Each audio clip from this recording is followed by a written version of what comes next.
¿Qué tal, amigos? ¿Cómo estáis? Bienvenidos a mi informe de esta semana. Hoy quería hablaros de periodistas, de listas de periodistas, de esos 61 periodistas que figuran en la famosa libreta de Leire, la fontanera mayor del reino. Una mujer del Partido Socialista que se definía a sí misma como periodista y que desde que Pedro Sánchez se tomó ese periodo de reflexión para ver qué hacía con la inminente imputación de su mujer, empezó a contactar con profesionales de la información que trabajaban en medios públicos y privados para empezar a combatir la labor de la justicia, para comenzar a poner en duda la labor de medios independientes y de periodistas independientes que estaban haciendo su trabajo.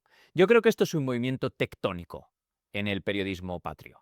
Es un movimiento que por fin pone al descubierto algo que algunos llevamos años denunciando, que es la infiltración del periodismo por parte de una serie de activistas, que en el mejor de los casos, presuponiéndoles buenas intenciones, actúan movidos por su propia ideología y sus propios intereses, gente engañada, enajenada, y en el peor de los casos, actúan a sueldo del gobierno. ¿Cómo que a sueldo del gobierno o de los partidos en el gobierno? Bueno, pues reciben argumentarios en grupos de WhatsApp, seguramente esto es a lo que se refería Leire Díez, y distribuyen las consignas gubernamentales a cambio de luego figurar en tertulias, conseguir contratos en medios públicos estatales o obtener espacio en medios privados afines al gobierno. Así funciona y así está quedando al descubierto esta trama cloaquera de Leire Díez y sus patronos. Mira, yo trabajo como corresponsal aquí en Estados Unidos,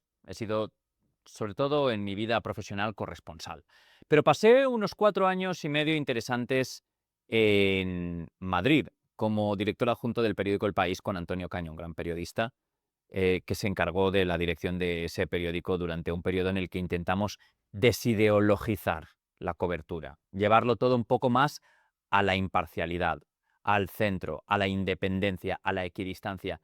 Todo esto, estas palabras que he utilizado, son denostadas por una gran parte de la profesión, por gente que desde hace años lleva abanderando el periodismo con adjetivo, que para mí es una de las peores lacras de la profesión.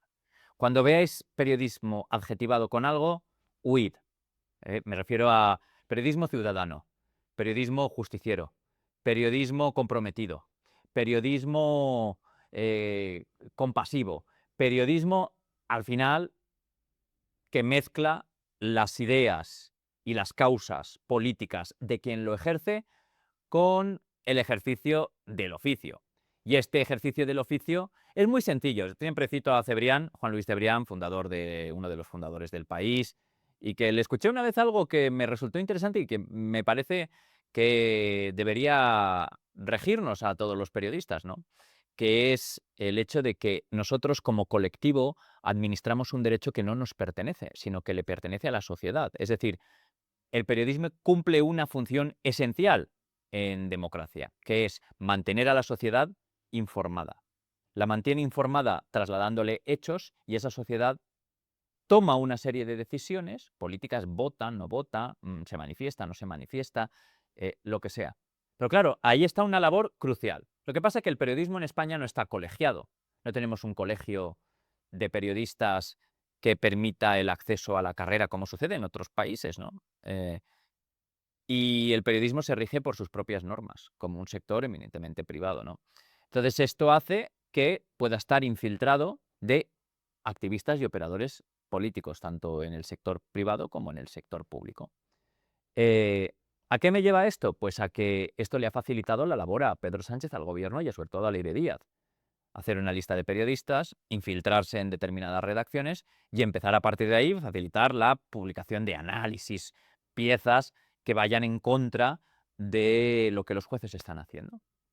Piezas que vayan a defender al gobierno. Puedo contaros 1000 versiones y seguro que las tenéis identificadas y las podéis ver en todo tipo de medios en estos últimos años. Lawfare, la politización de la justicia, la prevaricación de los jueces. No hay nada en lo que se ha investigado a Pedro Sánchez y su familia. Su hermano era un virtuoso de un conservatorio ruso que vino aquí a darnos lecciones a todos de lo que es una música que se nos escapaba.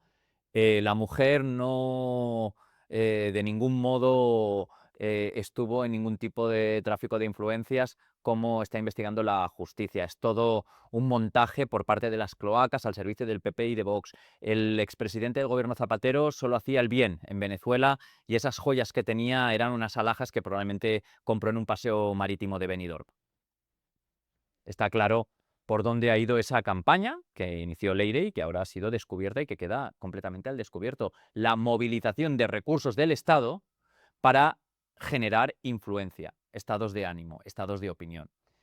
Cuando yo estaba en El País ya se nos acercaba este tipo de gente. Yo recuerdo que periodistas hoy identificados venían a que Antonio Caño, entonces director, y yo nos sentáramos con el comisario Villarejo, que le recibiéramos en la redacción del País en Madrid porque él tenía información. Luego se descubrió, no negamos, Caño abiertamente me dijo, no, no, yo no me voy a sentar con este señor, es probable que nos grabe y que luego intente utilizar todo lo que tiene ahí contra nosotros. Basta con que te pillen un renuncio como pues para que te metan un lío grande, ¿no? Y luego se vio que sí, Villarejo grababa a todo el mundo. Por cierto, Caño se trajo a El País a un periodista de gran renombre llamado Javier Ayuso, que acabó descubriendo la cloaca de Villarejo y los suyos en una serie de reportajes que publicamos en El País, ¿no? Pero bueno, este tipo de operaciones se van sucediendo, se va sucediendo la gente que trabaja pues determinados intereses. Y ahí el problema es la relación que el periodista acaba desarrollando con sus fuentes. Y esto también lo hemos visto en un caso muy reciente, el del fiscal general Álvaro García Ortiz, ¿no? Condenado.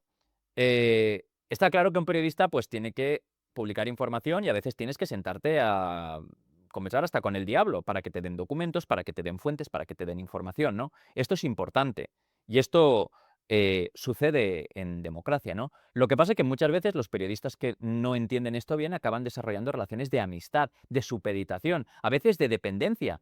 Porque claro, con Blair y con todo este entramado lo que ha quedado claro es que había periodistas que acababan teniendo beneficios apareciendo en televisión pública, en otros sitios, o que acababan recibiendo probablemente pagos en algunos casos por difundir estas son las sospechas que hay ahora, ¿no? Pues por difundir un argumentario, ¿no?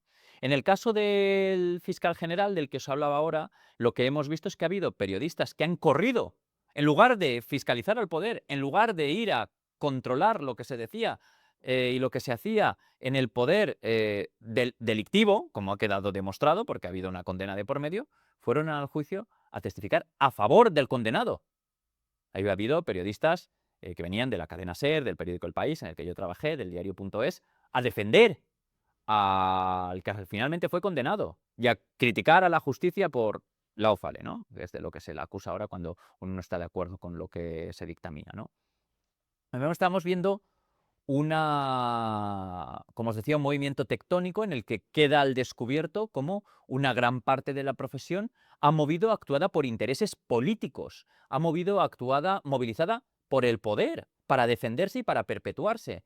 Mientras esos mismos periodistas, ahora identificados uno a uno y señalados, yo no estoy a favor de que haya listas de nada, ni que se hagan listas de nadie. A mí ya se me ha incluido en suficientes listas, que si estás aquí, que si estás allá, que si estás con esta ideología, que estás con la otra. Un periodista solo se tiene que deber a sí mismo y a los hechos. Pero bueno, fueron muchos de ellos los que...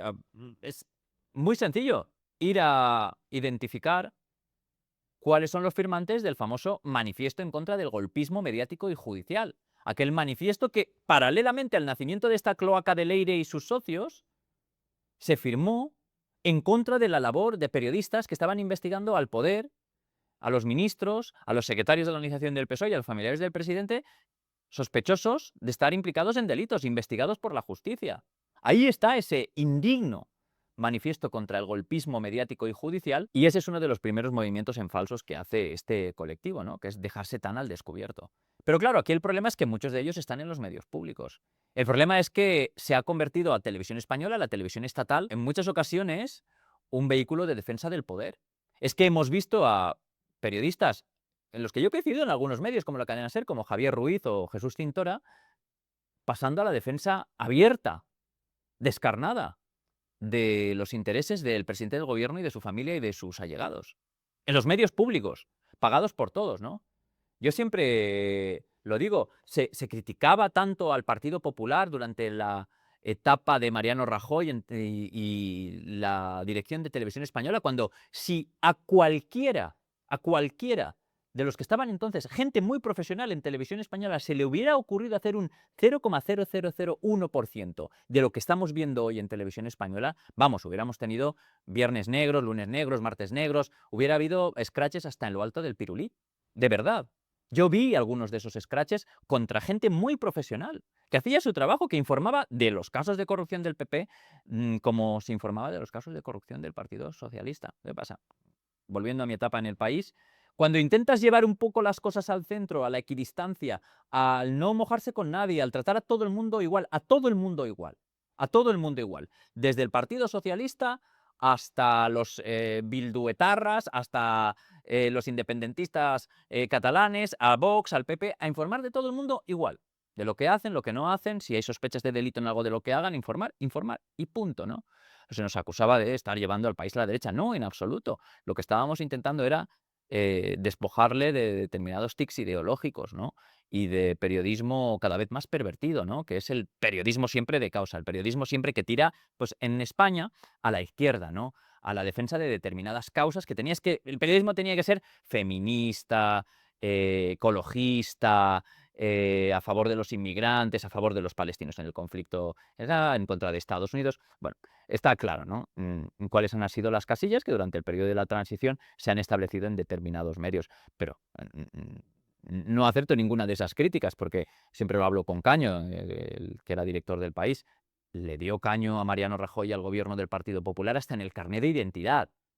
Publicó exclusivas dañinas contra María Dolores de Cospedal, Soraya Sáenz de Santamaría, Mariano Rajoy. Sacó los papeles de Bárcenas, El País. Entonces, bueno, yo creo que afortunadamente de toda esta época tan convulsa, de toda esta cloaca de Leire y todos los que la rodean, va a salir algo bueno, que se van a ver las cosas claramente. Se está viendo el trabajo, por fin, reivindicado de gente que ha sido muy valiente, siempre los cito, gente como Ketty Garat, como Alejandro Entrambas-Aguas, como Javier Chicote, como José María Olmo, muchísimos. La labor de gente como Ana Rosa Quintana, en medios como Horizonte, de Iker Jiménez y muchísimos más, ¿no? Estamos viendo cómo hay un cambio en la percepción del periodismo y lo que la gente aprecia, ¿no? En cuanto a ser informada y en cuanto a dónde está acudiendo la ciudadanía para recibir información veraz y real. Y eso es muy importante, ¿no? Yo por eso creo que cabe algo de optimismo en esta fase, porque se está quedando al descubierto claramente cuál ha sido una de las grandes manipulaciones del poder, una de las peores épocas para la libertad de prensa en España, que está siendo este gobierno de coalición, ¿no? Sobre todo manipulación, purgas en medios públicos. Y esto me lleva a una última reflexión, ¿no? También en medios privados, ¿no? Porque en la libreta de Leire aparece algo que yo padecí. A mí me echaron del país en el año 2018, en junio de 2018, junto con otros compañeros, Maite Rico, Álvaro Nieto, José Manuel Calvo, Luis Prados, Javier Ayuso, muchos, y Antonio Caño, que sería despedido después del país. Anotaba Leire en esa libreta: PS, Pedro Sánchez, entiendo, controla la línea editorial del país. Y ella ya tenía identificados a periodistas afines dentro. Entonces, claro, está claro, Pedro Sánchez, cuando nosotros estábamos en el país, intentó tomar el control. Y ahí Caño puso una resistencia brutal. Dijo, no, nosotros, la línea de editorial del país no está en venta, ¿no? Finalmente tomó el control por otros medios, ¿no? Y nos echaron. Pero bueno, de aquello ha llegado esto.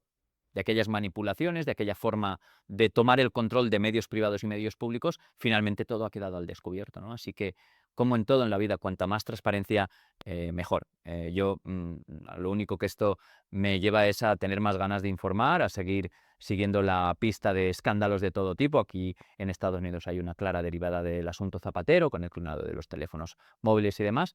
Y nada, a resistir los embistes del poder y a seguir informando con independencia. Gracias por seguirme y gracias por apoyarme en esta labor.